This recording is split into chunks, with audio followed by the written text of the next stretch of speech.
水电池敢要起是吵吵闹闹，这经济部长郭志辉今是受访讲，不管是水钱也是电钱，拢应该反映成本。尤其是水钱已经20年拢无起过啊，应该检讨调整。这外界嘛咧叫讲，这水电钱恐惊是到9月，而佮继续起悬。 国内4月份才起电钱，不过经济部长郭志辉进前接受专访指出，希望水电的价销落尾也是要合理反映成本。外界解读讲，国内水电的价销无排除阁有后一波的起价。反映成本，建价委员他们决定。我想民生的这个价格维持稳定，这是一个方向。希望这个用电比较多的这个工业产业用电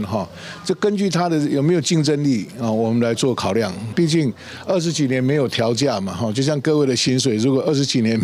没有调整，也很难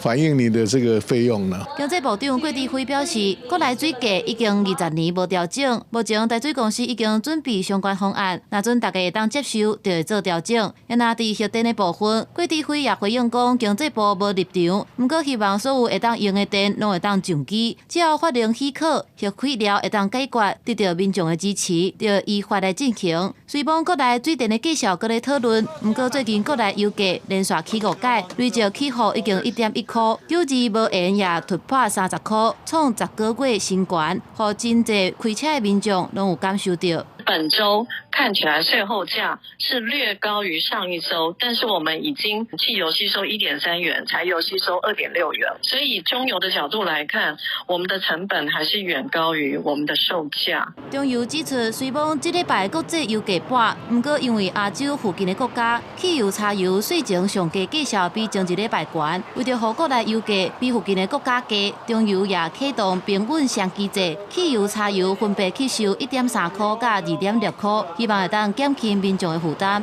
记者综合报道。